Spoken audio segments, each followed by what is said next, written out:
Good morning. This is Seeker the Scuffed coming at you live with Spelunky 2. Well, isn't that strange to be playing something other than Ace Attorney after all this time? Oh, it certainly feels weird to me. Yeah, we've I touched on this a bit at the end of the last stream, but I really did not plan for Dual Destinies to take that long. Me getting sick really threw a wrench in my plans, but now that we're done with it, we can do some talking. We're not gonna do any big tier list or whatever this time around. No, we'll save the huge detailed visualizations for after we finished the whole series, which is still a fair bit off. But for now, we're just going to be talking about just, well, I suppose we are going to be talking about the whole series, aren't we? Yes. So I really like Ace Attorney, and in case that isn't clear at this point, I also get upset at it quite often because, we have to match what the game wants, not our own logic at times. That's just something that you get used to when you play mystery games.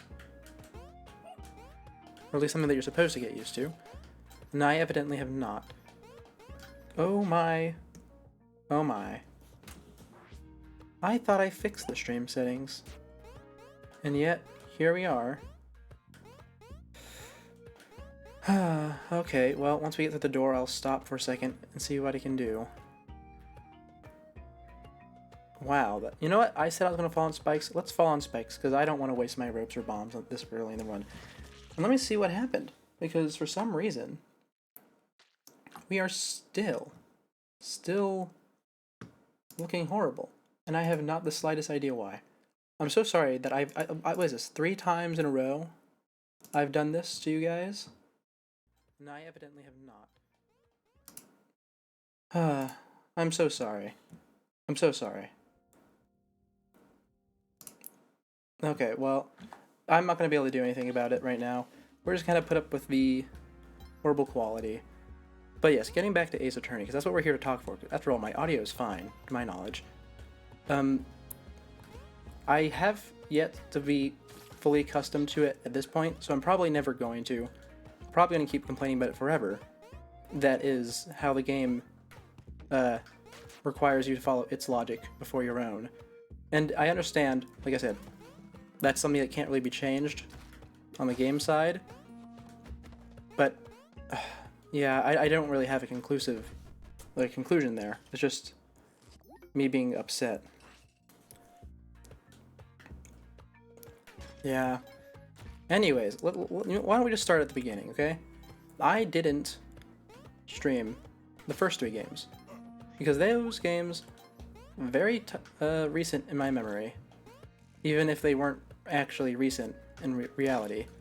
Just things I remember. And I remember them in great detail, which is why, and it was those games that made me fall in love with the series, because they are fantastic. The whole cast of characters, with very few exceptions, play their role to a T and even beyond. And I feel like that's something, like the characters is one of the weak points of Dual Destinies, which is what the game we just finished. We have, well, let's make some comparisons. We have our detective Fulbright, a prosecutor Black Quill, our tutorial guy Payne, and a few others that will in the main cast, which we'll get to in a second. The side cast we had in Dual Destinies is just, in my opinion, worse than it was in the other games. I think the only exception really was maybe Bobby, but even then he was a very fun character, but he didn't do anything. It's a bit harder to stay focused during this than I thought. And same with Blackwell. He also didn't really do anything. Because his development and Athena's development and both their backstories all relegated to the very end of the game, even though it was mentioned at the start. And then, but you can compare that to the other games where they did a similar thing in the previous two, Apollo Justice and I think it's Trials and Tribulations. I think was the third game, where they set up in the first chapter, but they keep the mystery alive because even though you aren't getting the mystery in those two chapters leading up to the finale, you at least get a lot of development of the character dynamics for these new characters that you don't get with Black Quill. Because, I mean, what does Black Quill do? He doesn't struggle with his clients like Edgeworth does. Him being mean just sort of is a worse Franziska. Oh, that doesn't work. He just really doesn't have much going for him. That's unique. He's just mean. And his mysterious factor doesn't work either because, once again, they don't touch on it much. And, his whole situation is mostly played for, laughs. I'm gonna use a rope here to get this. Even, towards the end of the game, he's not really concerned about anything that's going on. He's resigned himself already to Death Row. And while that in and of itself can be an interesting character point, he just doesn't take advantage of, or the writers don't take advantage of it at all. Oh, I whiffed that. Okay, I'll just stomp him.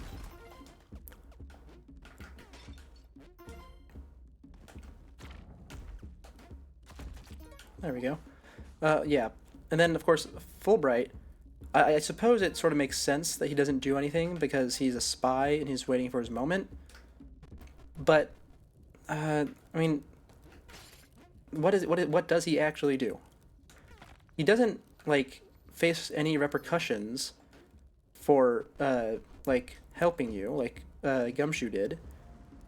And also, he's in complete control of his situation and his dynamic with Black Quill, because even though at times he's afraid of getting in trouble with him, he has the shock bracelets the whole time, or the shock cuffs, and he uses it every now and then, and he's fully aware of it. So that leads to the question of what exactly is he supposed to be doing other than maintaining his cover, which is something that the players are not going to be thinking about in the midst of the game. You know, vocalizing these thoughts really does show how unorganized they are. Well, I suppose that's why I'm writing them down so we can have a better discussion once we finish the final game. But still, this sucks. Hold on. Oh, I took damage. Anyway, yeah, but still, Fulbright, Black Quill. Oh, and who else did I mention? I mentioned someone else.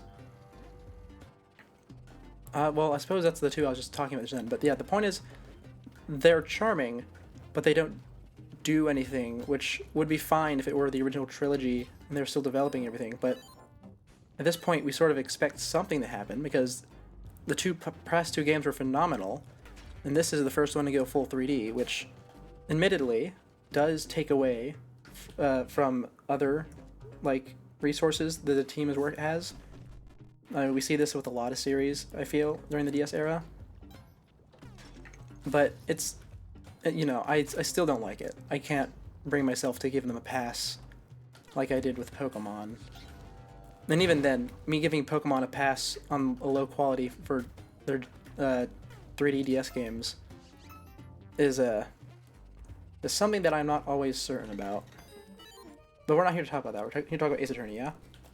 So, we're here to listen to me ramble about Ace Attorney in the attempt to put some order to my thoughts. So yeah, what else we got? Oh right, the main cast. Oh, the main cast got... What does the main cast do, okay?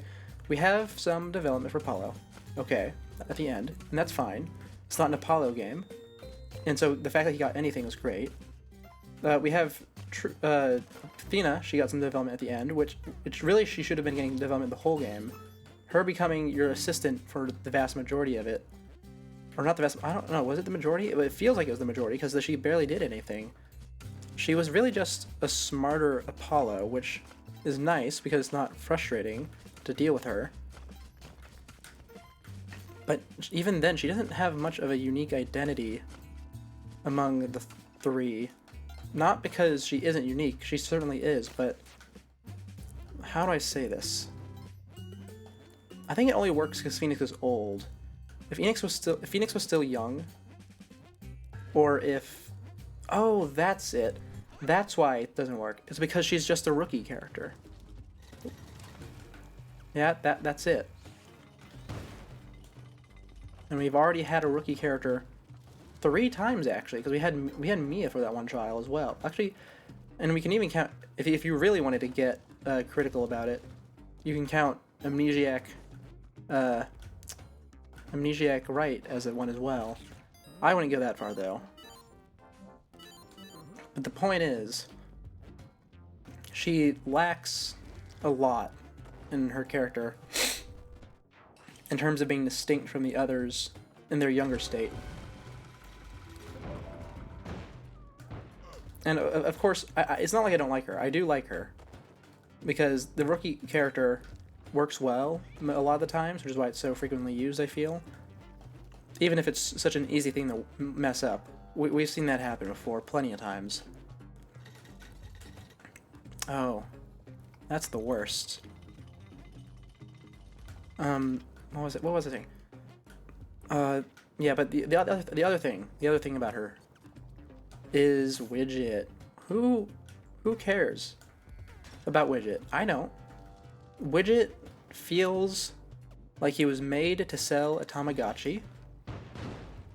And even though I have not looked into the merchandise, I would not be surprised if there was one. I don't understand why they had the moments with Aura Black Quill where she was insinuating some deeper meaning behind Widget's existence whenever they didn't expand on it. Because we have one game left, okay? And that one game is going to be a Phoenix game. It's going to be about Maya and Phoenix because that's, they've been, basically missing for 2 games now, doing their own thing. So I don't think Athena's going to have a room in there because we also have Apollo who's going to take priority, I feel, in terms of who gets development. Because his whole thing with Trucy still hasn't been exposed. To him, that is. So I really don't know what they're going to do with Athena now. And I feel like... what were they thinking with Athena? I'm trying to think what Athena's purpose is. But I'm while trying to keep my thoughts sane. And it's very hard. Once again, I like her as a character. I don't like her in the narrative. Does that make sense? I hope it does. Anyway, what else do we got in Dual Destinies? Well, I think it's just that the middle chapters were pretty weak. So obviously at this point, the Ace Attorney games have developed a pattern that they are probably going to adhere to in the final 2 games, which are Spirit of Justice and Chronicles, where they set up something big in the first chapter that the player and the player character do not know about, or can't know about, rather, and then they expand upon it at the end, right? Oh, where was I going with this? Okay, they have this pattern, and they're probably gonna stick with it, and I have no idea where I was going with that.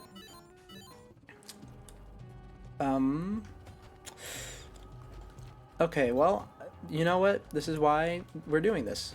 So I don't sound like this whenever I actually finish Spirit of Justice and decide to do an actual talking stream. Huh. Oh, well, I hope I'm... yeah, I'm okay. I'm not even tired. I just don't know what's up with me right now. Anyway, back to the Ace Attorney. So we have Oh, that's what I was... Was that what I was... No, that's not what I was talking about. Oh, you know, we'll just choose a new topic, okay? So... Oh, right, the pacing. Not the pacing, the chapter, the middle chapters in Dual Destinies. Man, that took a while for me to figure out. Yeah, so they were weak.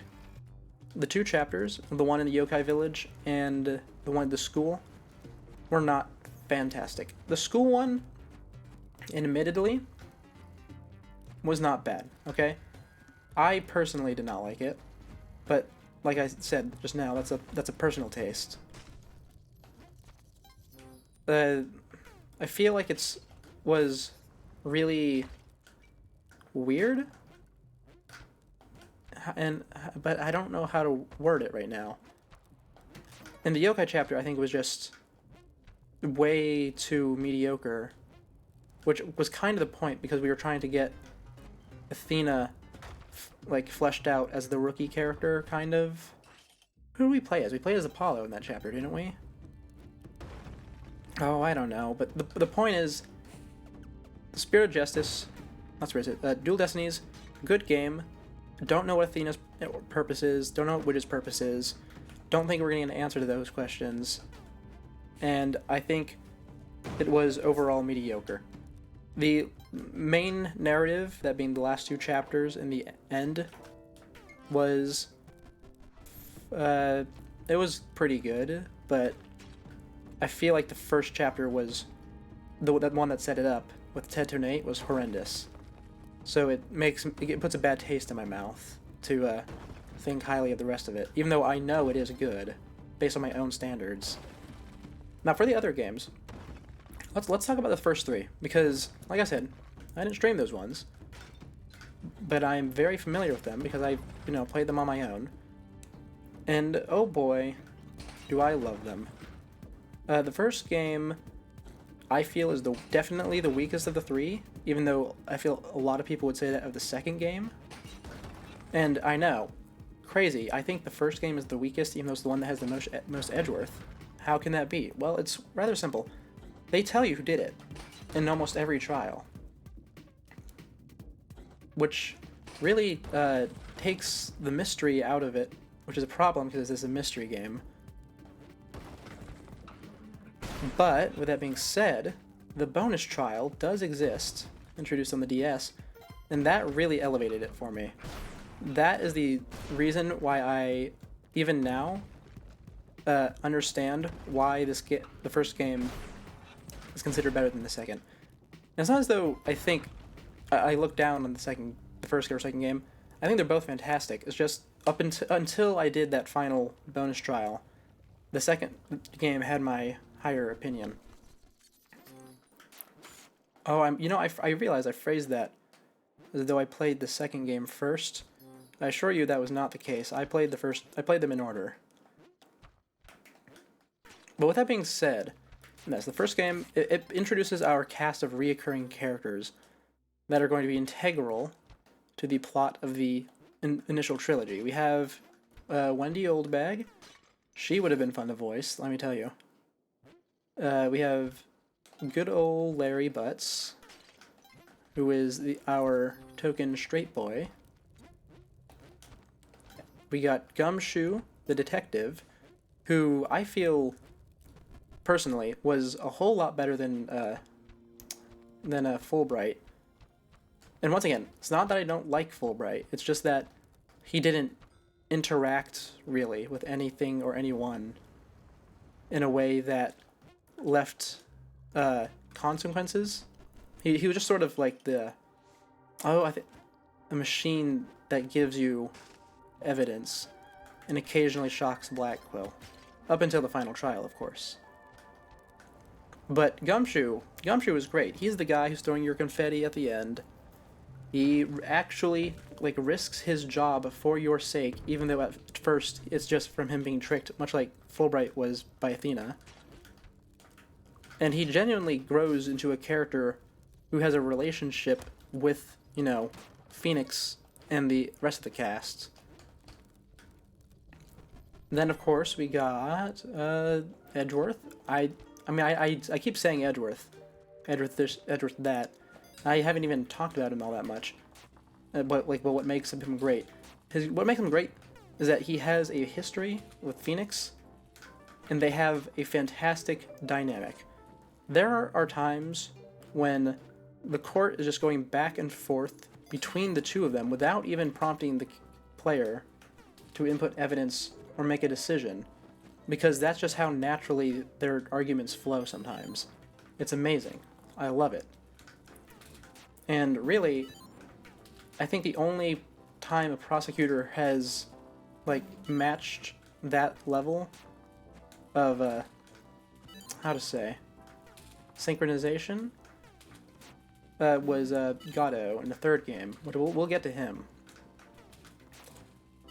But even then, that dynamic was completely different. It was not them arguing back and forth for the sake of the truth, or it was, but it was for a completely different reason. There is a sort of passion between Edgeworth and Phoenix that they have as a result of their shared history that the fandom would probably be glad to tell you about all day. But the point I'm trying to make is that Edgeworth is really the highlight of that game. And I do mean that literally, because the final case in that game is all about him. It's all about Edgeworth and his horrible past, or at least the part of his past that Phoenix did not see while they were separated, which was in fact horrible. And it's just really great. And another thing is that the prosecutor who comes after Edgeworth, Franziska, works really well because she also sort of has a past with Phoenix. Because even though she's never directly interacted with him,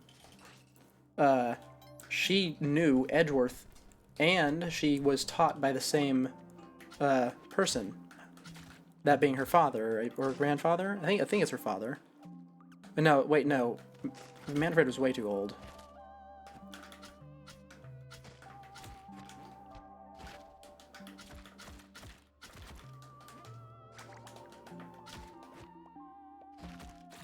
There we go. Oh, I took damage anyway. Okay, yeah, but the prosecutors. The prosecutors are great. And you know, I haven't even talked about Gato yet. Gato feels like the better version of Black Quill.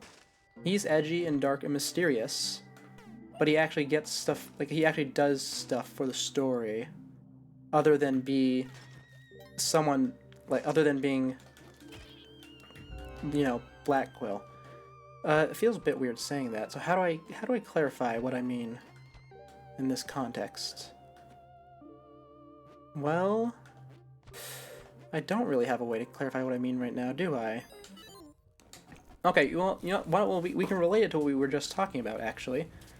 Gato has a history with Phoenix as well, which helps him a lot. He is well, I suppose this is a spoiler, but I suppose if you're here, that doesn't really matter. He is a friend of Phoenix's mentor. And Phoenix's mentor, notably, was killed at the start of the first game.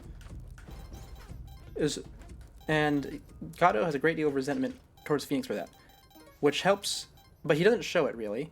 Or he kind of does, but not in a direct way. It's sort of like a slightly toned down Black Quill. He does the name calling, but he does some insults every now and then towards Phoenix. But he's not that openly hostile. And not to mention, you might not even directly realize it's hostility, because, oh, and I just lost that dog, of course. What? Oh my god, I cloned the ribs on the ground. Okay, well, I'm gonna go get that dog then, on the down there. Oh, that sucks. Okay, hey dog. Oh, the fish can get me. I'm about to die. Ooh, okay, I got out. You know, that's not worth it. That's not worth it. Yeah, but Gato also has the additional piece of his dynamic, in that he's the only prosecutor who is senior to Phoenix by a significant degree, both in age and in experience. Which sort of makes... it gives him a different air. And it's really assisted by the fact that he has gray hair. And, you know, the goggles. They give him a very distinct appearance. Okay, I'm going to leave the sword here. I'm going to try and do the skip if I can remember how to do it. I might not, though. But yeah, the point is, the prosecutors from the first 3 games, all fantastic. And I'm going to swing this back around to me disliking Black Quill. Even though, once again, I need to clarify, I don't actually dislike Black Quill. Was this how I do it? Yeah. This is it. Okay, I think I got it. Oh no. Oh, I got it. Perfect. Okay, oh, it's been, oh, and you've gotta be kidding me. The door. Oh, the door is right in the lava. I'm gonna have to waste more bombs for that. Okay. Yep.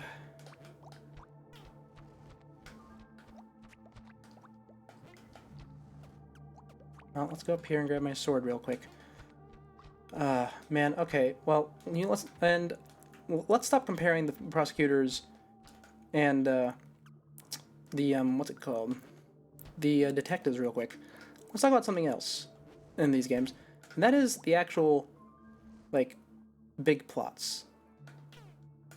Now, this isn't, the big plot, as I'm calling it, is not really a thing in all of the games. There is always a big finale, final chapter that relates to something bigger, but it's not something that's built up over the whole game. Like, for instance, I don't think there was the slightest hint towards Edgeworth's involvement in the DL6 incident before the final chapter, from what I remember at least. Okay, well, that's unfortunate. Took a bit of damage.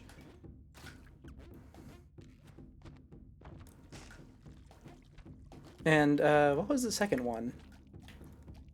The second one was with Matt on guard. Yes, there wasn't that one was completely self-contained.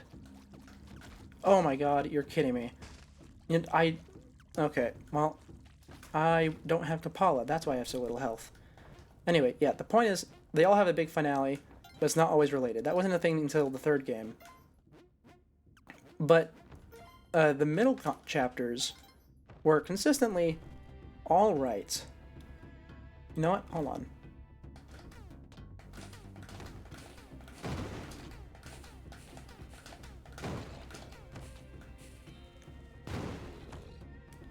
I dealt some damage there. I really just don't want to die here. Sorry, I'm going to stop talking for a second so I can focus. Oh, no, I went through all that effort. I hit him with a couple of bombs to lessen the time. I did the skip. And in the end, he gets me. Okay, well, I suppose I don't need to focus as much anymore. I've already lost the Yonk. Oh, that hurts. That's so upsetting. Okay, well, anyway, the point is, let's talk about the middle chapters for a second, shall we? What were the middle chapters? What were some notable ones? Well, we had the circus, which is notably bad. And, you know what? Why don't we take a second? I've been complaining all this time. Let's complain a little bit more. Hold on. Simple clay snake. Gotcha. So, the, what's it called? It's the circus chapter. Oh, the circus chapter. It's astonishingly bad, I must say. Really, truly astonishingly bad. I mean, so here's the thing. I did not dislike it while I was playing it, because my theory on what happened was very different. It was ultimately correct. The only thing that was incorrect was character motivations. And that really is important. Because what were the characters' motivations? Well, for a lot of their motivations, it was that they wanted to marry a minor. And that's kind of weird, to say the least. How do I want to go about this? Oh, I'm dead. Okay, well, that's run 1 finished. Okay,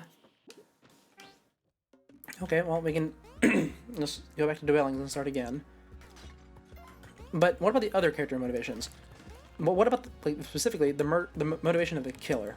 Why did the killer in the circus chapter kill someone? Okay, that's run 2.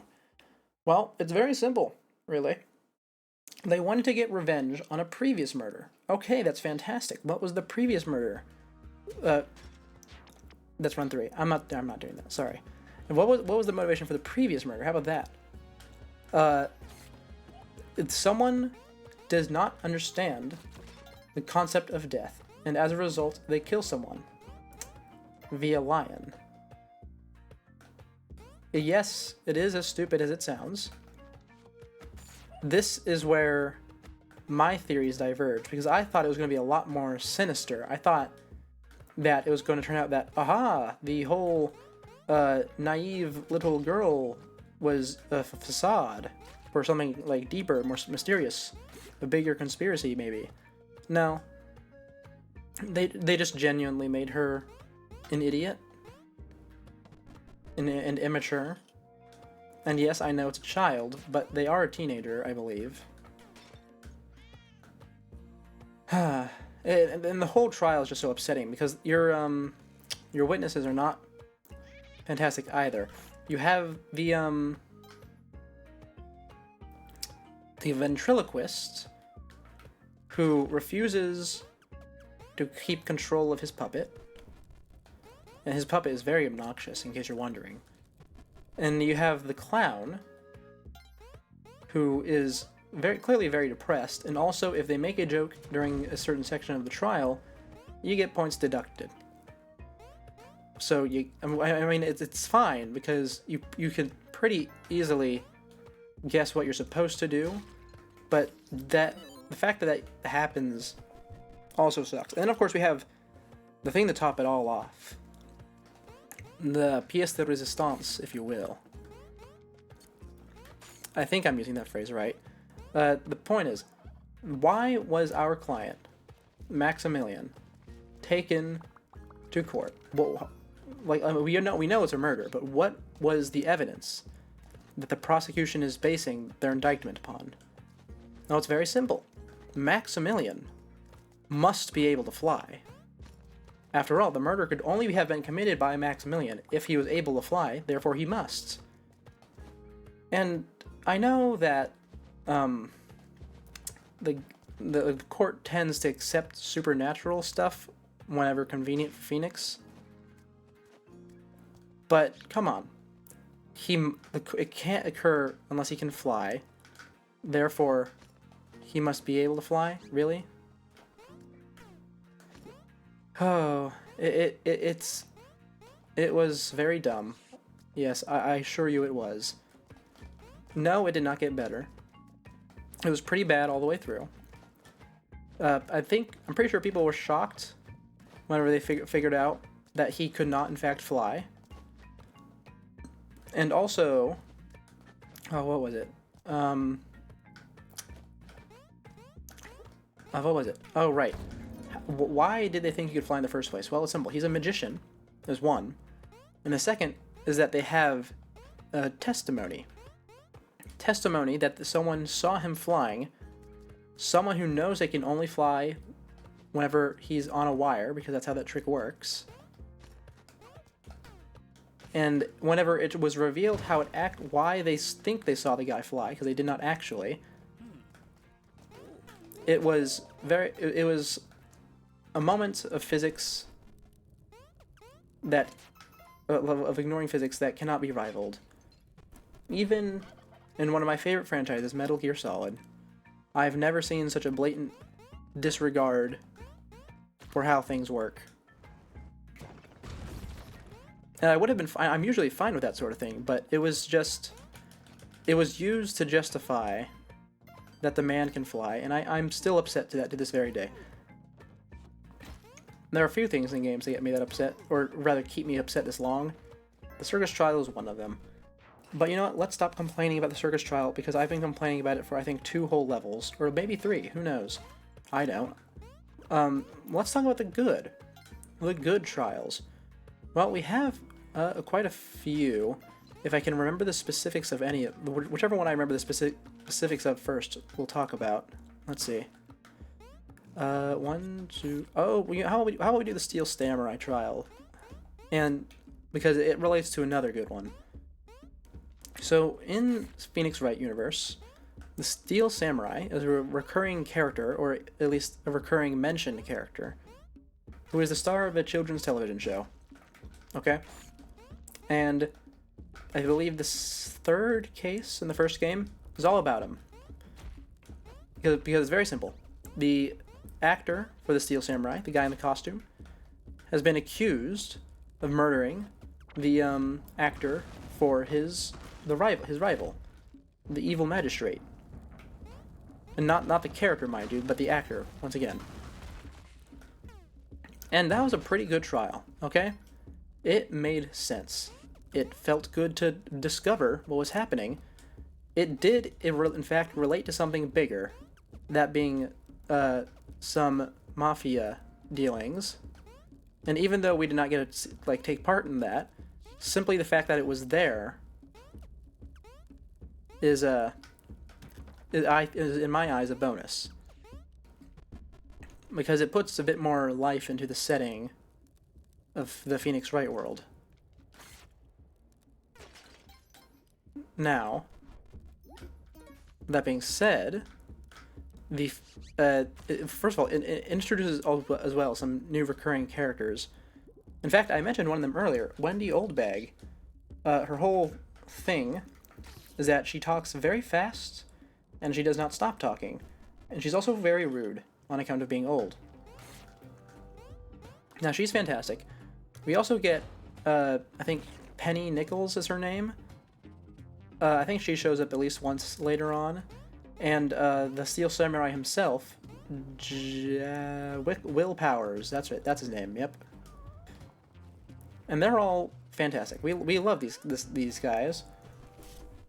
Because, once again, they are just, even with Wendy Oldbags, who is a terrible person, they're written very well. They serve their purpose within the trial, and they return, and they are charming when they do. And, of course, like I said, this whole thing plays in something bigger. You see, the Steel Samurai in this universe is basically Super Sentai or Power Rangers. There's a whole bunch of them. Only they're individuals usually, not a team. Or at least that's how it seems. But the point is, that they come back later, some of these characters, and it relates to the final chapter of the 2nd game, I believe. Yes. In which case there's another mascotted character who has been murdered. Who could have seen that coming? But what happened this time? Well, it's what was it called? The Copper Samurai, I think? I don't actually recall exactly. Oh, well, that sucks. I don't want to deal with that. I'm just gonna hop around it.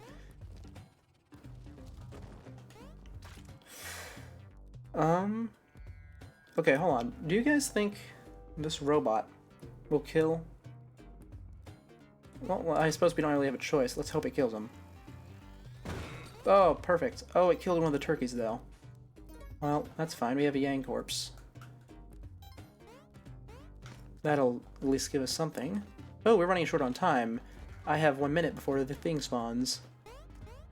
Okay, yes, so let's transition into that other trial now, with the Nickel Samurai, I believe it's called. This is the final chapter of the 2nd game.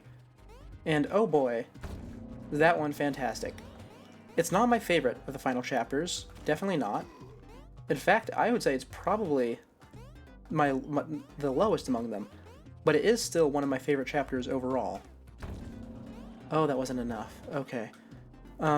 Because it's actually the only chapter, I think, where you don't know, first of all, if your client is innocent or guilty, but also, you don't know if you want them to be innocent or guilty.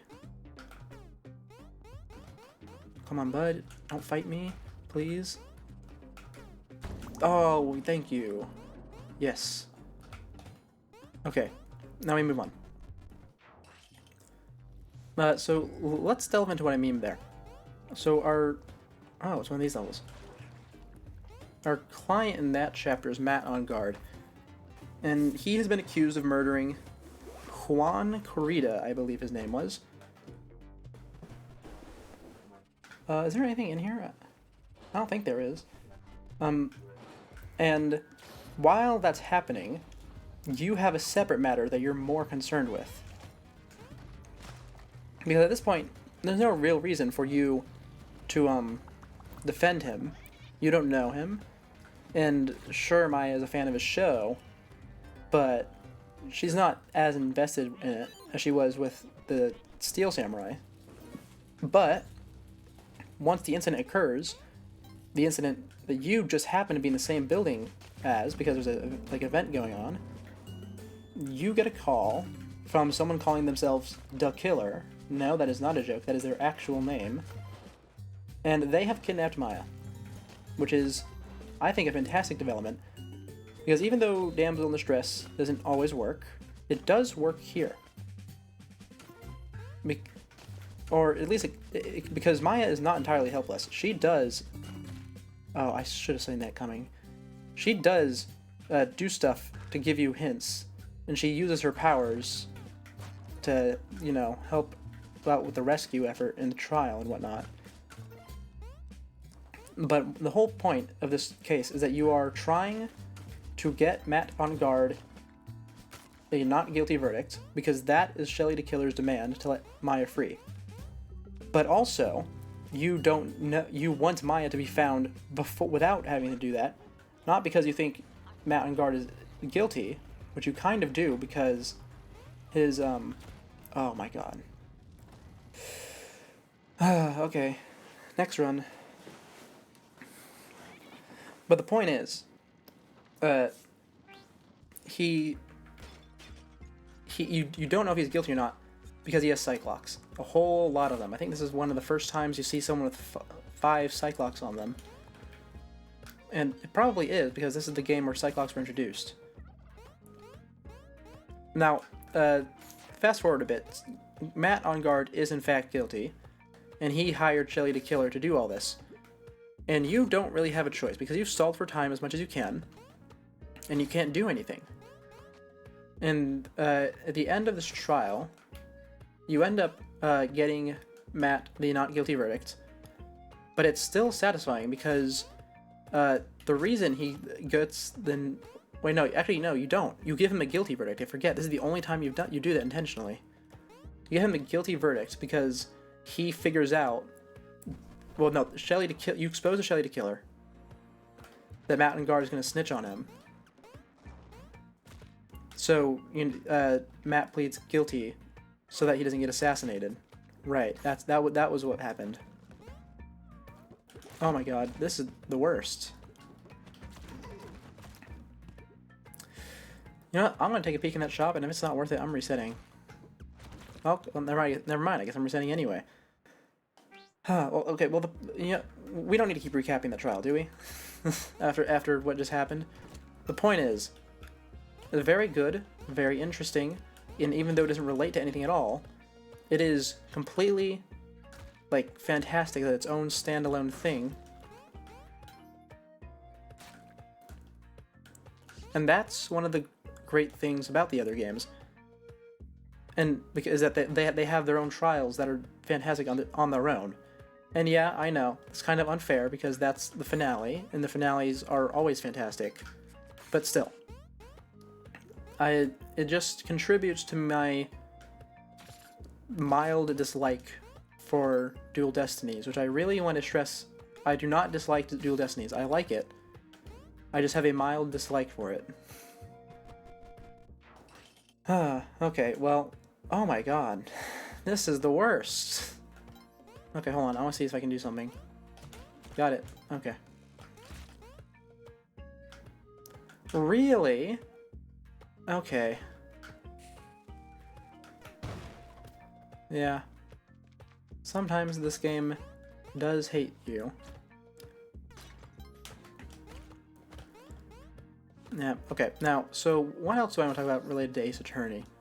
Well, I don't think there's too much. I think I've vocalized everything I want to get off my chest with the completion of Dual Destinies. Anything else that I want to talk about related to it is probably better off being saved for whenever I've organized it all, and I'm not I still don't have Dual Destinies fresh in my mind like I do right now.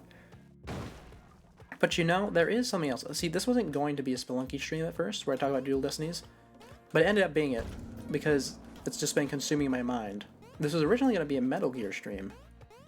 In fact, I was planning on having a playthrough of Metal Gear Solid Delta this October, since I figured the new game would come out by now, but, you know, seeing as that hasn't, I figured that I might as well, you know, share my enjoyment of the other games, because even if I have already played them, they are games you play for the story, shall we say. You don't play Metal Gear looking for good gameplay, unless it's Metal Gear Solid 5 or 4, or the remake of 3 that's coming out. Because the gameplay is not always fantastic. In fact, it's often pretty I think on average, it's pretty bad, because, you know, 2 of the games are MSX, one of them's PS1, and I personally don't like Metal Gear Solid 2's gameplay, but once again, that one's a personal gripe. So I suppose for some people, on average, it's good. Oh, altar that I can't access. Perfect. Yeah, this run is not fantastic. Doable, yes. But I would have liked for it to be a bit better. I don't know why I did that to him. Oh my. But yes, we're probably going to do a Metal Gear stream later this week. Because, you know, I don't want to immediately jump into Spirit of Justice. Since, you know, we've been playing Ace Attorney for quite a while at this point, to say the least. And I think we are due for a short break. Maybe a week. I mean, I said I was going to start the new game within a week and a half. Okay. Come on, bud. No. No, I'm not doing that. I'm sorry. I can't tolerate that run. I could feel myself misplaying combined with the horrible seed. I was just not going to tolerate that, okay? To be honest, this stream, I don't know what possessed me to do Spelunky instead of Metal Gear, because this game is a test of my patience that I do not think I am in the right headspace for. This might end up being an hour and a half long, because, oh my, this game really, really wears me out quickly. Oh no, I know why I decided to do it. It's because earlier, just before stream, I did a little test run, and I did phenomenally. Absolutely phenomenal. Stellar, even. And that run ended in the most upsetting way I've had in a very long time, and I wanted to redeem myself here, where you guys could see it. And you know, that's clearly not happening. I do not have money for spring shoes. That is a problem. Can I get money for spring shoes? Please.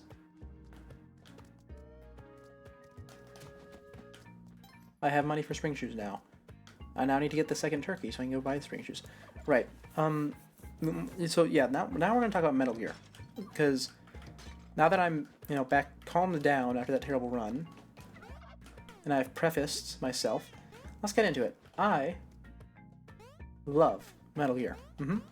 Probably my favorite franchise?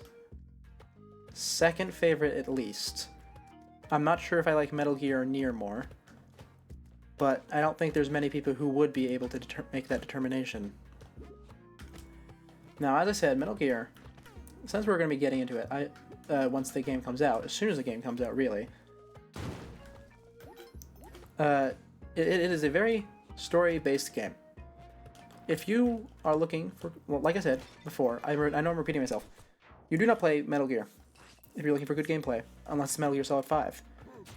If you're playing Metal Gear Solid 5, do not look for a good story, though. Because I don't know what happened, like what was happening behind the scenes, but they did something clearly wrong, probably on Konami's part, because Kojima, the creator of Metal Gear, is still working on his own game separate from them. But the point is, they really sort of dropped the ball on that last entry. I personally like it because, like I said, the gameplay, that's good. Other stuff, the story that the series is known for, it's not. Now, as for the story, that it's a bit interesting because it has two very, well, no, I don't think I'm organized enough to say that, but it's about people facing the reality of war, shall we say? Maybe that's a good way to go about it. So the first Metal Gear game does not have much in the way of a greater narrative because it's MSX, okay? It's not especially detailed. They were not really planning ahead. It just sort of was made like any other game of the era to have fun. And also to make people suffer because, you know, like online guides did not exist at the time. And you're probably not beating that game without one. Now, Metal Gear 2 is where things start taking off, and they start to have a narrative beyond kill the bad guy. Even though the narrative really is just kill the bad guy in that game, they at least have their little anti-nuclear weapon moments, which is very important because that's entirely what the next game is about. Metal Gear Solid 1. It is it is very, very similar to Metal Gear 2 in terms of story and events. And that's something that's kind of noted in Metal Gear Solid 2 by the characters, but I'll get to that in a second. But it's incredibly compelling due to its usage of real-life events and imagery combined with likable, believable characters. And of course, it has its moments, of course. It's Metal Gear. It's not only known for its serious commentary, but also for its silliness at times. For instance, you probably, if you don't know about Metal Gear, you probably don't know this, but the Metal Gear Solid 1, the plot of it is completely unironically that Snake, the protagonist, has an evil twin brother with a British accent who is trying to nuke something. What was he trying to nuke? I don't even remember. I think he was just trying to get a nuke so he can control the world. And you know, that's silly, right? That's like a super stereotypical thing, but that's what it is in that game, and it's very convincing and compelling, and I really like it. And the evil twin brother is a really fantastic character. Yeah, I think that's the only thing I can say about him, really. He's fantastic. Not fantastic in the term that he's a good guy, mind you. He's a very horrible, horrible person. But he is, at the very least, entertaining, and that's what he's supposed to do. He's supposed to entertain and show the bad side of the whole nuclear bomb things happening. And you know, up until that point, I really enjoyed the games. Metal Gear, Metal Gear 2, Metal Gear Solid 1. I love all of them, even if Metal Gear 1 sucks to play.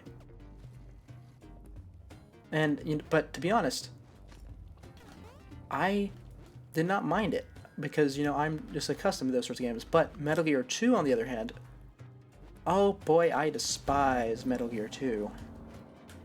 I hated it with a passion. I think I just gave up on it the first time around, because the fact that you can only shoot in 4 directions, but the enemy can shoot in 8, I was simply not having it. In fact, even now, it still makes me slightly upset. But then in the Metal Gear 1, but it's still a good game, of course. Good game, good narrative. And then Metal Gear 1, of course, I feel like I've already noted it quite a bit. That's fantastic, it's a classic, everyone knows it. And then we get to good old Metal Gear Solid 2. Oh, Metal Gear Solid 2. So many things I could say about it. You see, Metal Gear Solid 2, it's a lot of things. It's a huge upgrade in terms of gameplay and graphics, because it's not a PS1 game, it's a PS2 game. And they really went all out on utilizing the PS2, which is something that we always love to see when a developer fully utilizes the console that they are on. It's fantastic. But the thing with Metal Gear Solid 2 is not always well liked. Now, for most people, the reason they don't like it is because of the protagonist. See, you play as Snake initially during what we will call the tutorial, but then you swap to a new character, the rookie character, Raiden. And for some reason, people really hate Raiden. And you know what?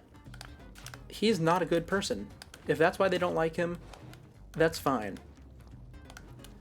If they don't like him because he's annoying, that's fine. But I personally find him very, very funny. Which I feel is kind of the point. Because even though a lot of what he says is extraordinarily rude and certainly not funny, the fact that he doesn't know what's going on is what really gets me. And as for the serious part of his character is concerned, oh my god. Are we gonna get past Volcana today? I don't think we're gonna get past Volcana today, guys. Okay, well, the point is the serious part of his character is also fine, but whenever it comes to presenting it, this is a great time to mention a notable feature of Metal Gear. That is the cutscenes. Oh boy. Now, I think most people know, or have at least heard, that Metal Gear has very long cutscenes, and that it does. Metal Gear Solid 2 is where it really happens, because the final cutscene is basically just a movie. In fact, it's not just the final cutscene. Like, much of the ending of that game is just cutscene after cutscene after cutscene, delving into the characters and their pasts and their motivations. And it's fantastic. But it's not for everyone, because like I said, you're basically watching a movie at that point, except you have to hit a button every 20 minutes or so in order to continue it. And if that's not for you, well, I have some bad news, because that's sort of that issue, if you want to call it that, grows as the series progresses, until Metal Gear Solid 5 at least. It peaks in Metal Gear Solid 4, in which they have, at the very end, the longest continuous cutscene in any video game ever. It is actually movie length. There is no interruptions other than maybe a save point. I don't think there was. And I recall, back when I first played Metal Gear Solid 4, sitting there in the dark, got to the end, and woo, look at that, we've done it. We've gotten through the final boss, whatever it was, I don't recall. Actually, I do. And we've done... Oh, dang. And we've done that big lore cutscene. It's been like an hour. I should probably go to sleep at that point, is what I was thinking. And then I went, hey, look, there's an epilogue. It's about to put me into automatically. Well, you know, I might as well do it, because why not? It was a mistake for me to do that, because I ended up staying up until like 3 in the morning that night. And, oh, well, suppose Yang isn't getting the turkeys. That's unfortunate. But the point is, I stayed up very late because that's just how long the cutscene was. And I was utterly unprepared for it. Ooh. Jetpack. Anyway, yeah. The point is that I was trying to make is that I really love Metal Gear, and I'm very excited to play it with you all whenever the new game comes out. My run almost just ended. Wow, I just realized this is a very dangerous world for a jetpack, isn't it? That's never really clicked in my head before, and I've been playing this game since release. Alright. You know, why don't we choose a new topic to talk about, eh? We've been ranting about Metal Gear this, Ace Attorney that. Do we have any other plans for stream? I don't think we really do. Which is a slight problem. If it weren't, or it would be a slight problem if it weren't for the fact that I was planning to take a break at the end of the year. Not like to just relax for no reason, though there's nothing wrong with that. I was actually planning on fixing this. Everything that you see on the screen right now. The super high delay, the low frame rate. I've been trying. Oh, I have been trying to fix all that. But it's not been going well, clearly. And while I don't want to wait all the way until the end of the year to fix that, there's also a number of other things related to the stream that I would like to work on that will take a long time to do. For instance, take the creature in the little creature in the corner. See that guy? He's been there since the very beginning. I don't want him there. I want to have something more. In fact, that's been my intention since the very start. The creature is just a reminder for me to, you know, do something instead of just leaving him there.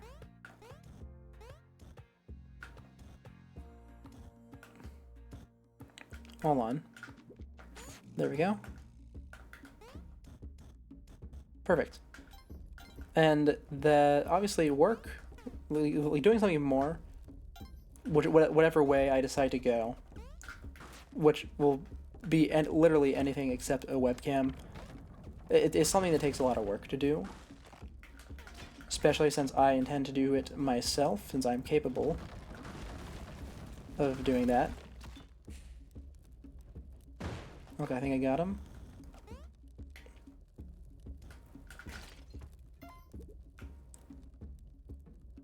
And I'd like for us to have completely transformed this stream come next February. Oh, should I be doing this? That seems like a bad idea. Oh, we'll do it. Oh, of course.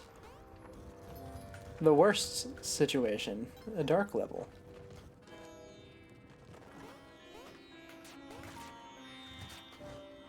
Okay, well. Oh, we gotta find horsing.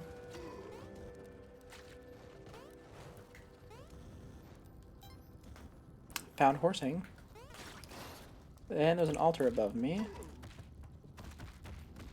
I'd really like that altar if this lava man would go away. There we go. Now, what was I saying? Right, things to work on for stream. Want it done by February. That caveman just killed itself. That sucks. You know, I think I've just about run out of things to talk about, so this will be the last run. Because I didn't really come here in a streaming mood today. Mostly I came here out of obligation to myself, not to you guys. Because, I mean, is there anyone even here right now? No, there's not. Oh, I almost died. Yeah, but with that being said, it's not like I don't enjoy this. I don't usually say I stream out of obligation, because I do this because I genuinely enjoy it. Ooh, got it. Perfect. You know, I don't think we're gonna get Van horsing. We might get Van Horsing, because that was enough. Depends on where the key is, I suppose. There's the key. We'll use a bomb.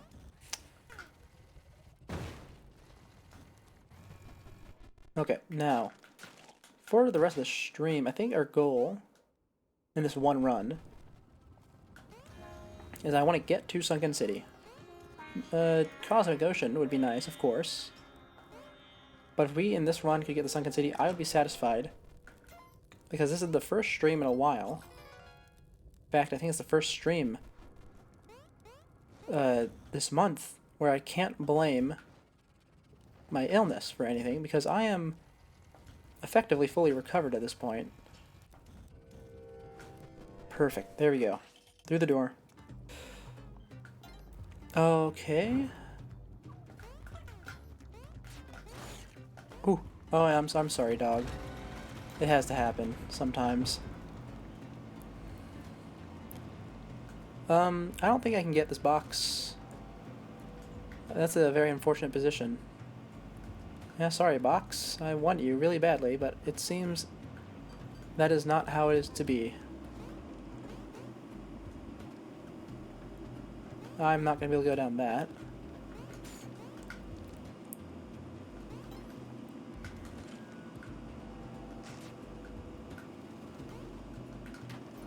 There we go, bombs. Oh my! Ooh! Okay.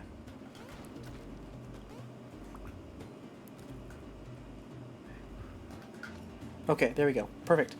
Neutralized. I have Kapala, but I'm not gonna whip you. I'd rather wait until I get the, what's it called? The Velad's cape. So I can get more blood. So, I suppose since we're, you know, ending the stream sooner rather than later, probably, I can spend some time talking about this.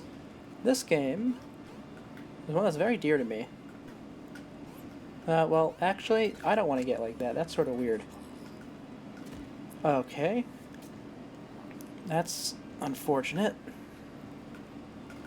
But, you know, it's fine. We are working our way through this at a good pace. And look at that. Volcano is basically cleared. Nothing will go wrong on the next two stages. Okay, I can always use the extra ropes. And the mitt.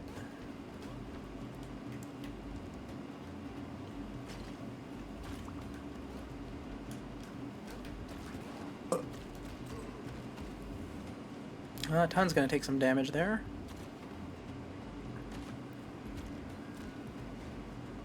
Hey there, Ton.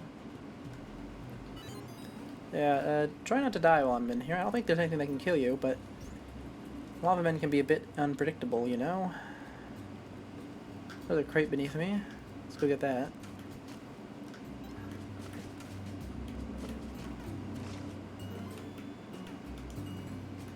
There's a second crate.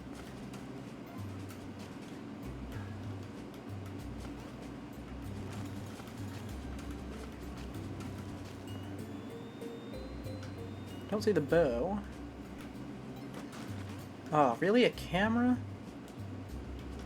That can't get much worse than that. Oh, well, I got a teleporter. It did get worse than that.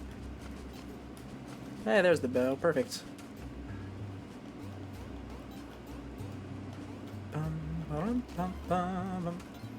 Ah, another crate. Hey, that one has bombs in it. That's fantastic. Ah, okay. Now then. You know, it feels kind of awkward sitting here not talking now. I've noted before that since starting this, I've come into the habit of wanting to speak a lot more to myself out loud, which is I mean, it's not something new, really. I do speak to myself. I just usually keep it internal.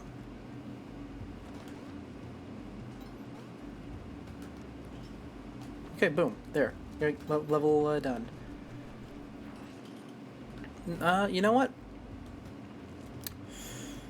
We don't have paste, so I think we should go temple this time around. We don't stand to lose anything other than our life. Especially since we're not going to be able to do the Onk skip. I forgot to get rid of the arrow. There we go. Oh, you know, have you guys ever heard of a little show? Probably haven't heard of it. Called Over the Garden Wall. It's a neat little mini-series, 10 episodes long. Aired on Cartoon Network, I believe, in the United States, 10 years ago, in 2014. It used to be a tradition of mine to watch it every year. Sort of fell out of that during the past few years. Though, with that being said, I fell out of most habits I had these past few years. But it's a nice little show. I think you should all give it a watch. There's not much in the way of 2D animation these days, or at least not on a professional level, because of the advent of CGI. And I have plenty of thoughts about that. And they're complex thoughts, of course, because I really do enjoy CG and motion tracking and virtual spaces and whatnot. It's something that has interested me for quite some time, especially since, you know, I've seen a lot of the development firsthand with shows and movies like VeggieTales and Toy Story.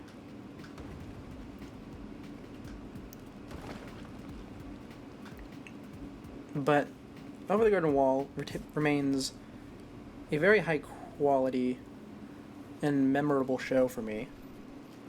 Not just because of the animation, but because the story itself is fantastic. The vibes match the season, that being autumn.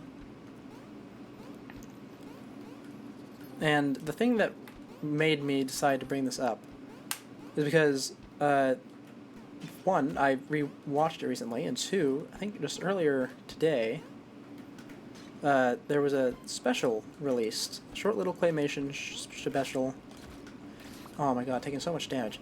Short little claymation special, celebrating the 10th anniversary.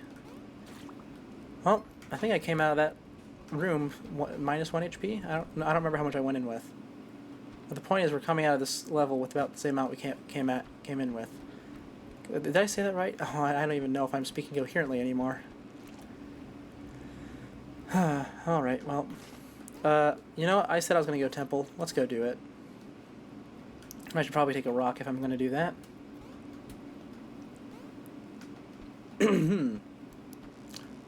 Let's see if we can get that alien compass, eh?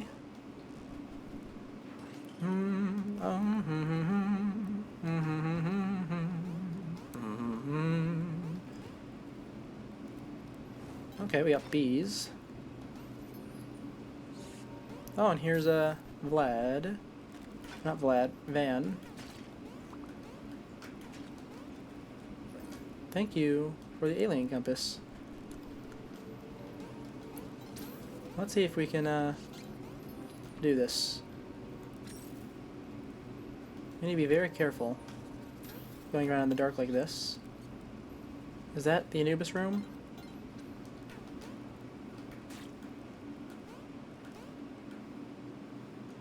Don't know. Probably is. No! Oh, no! Don't let the bees kill me. I don't...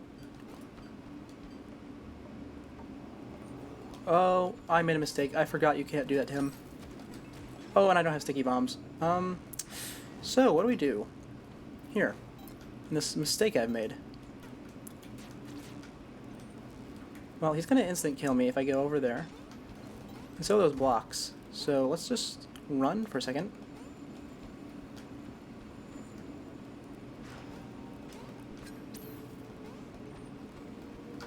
Oh, you can't jump on his head. Oh, I don't have spike shoes. That's why I can't hurt him. Oh my god. Okay, well, we screwed this up. No... Oh, I suppose we could still do Cheelin skip. But no Duat. And we had to deal with Ghost now? Why do I have to deal with Ghost? The pot! The pot got broken! Oh my god. Wow, that was horrible. Man, I completely forgot that I did not have spike shoes. Something that I really should have remembered. Now let's go in here and do the Star Challenge so we can get some health back at least. Man. Well, you know, it's fine. My goal was... Oh, well, I guess my goal was Sunken City, so... It's not really something I can do now, is it? Unless I do Cheelin Skip. I don't want to do Cheelin Skip. Cheelin Skip is hard. It's really hard. Oh, well, we don't really have a choice at this point now, do we? We have the gloves, we have the rope, we have the Vlad's cape. We can do it. Yep, get telefragged, buddy.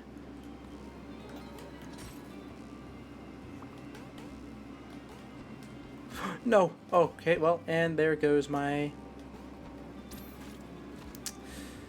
Yep, there goes my elixir. I panicked when I saw the cat, and it really got me.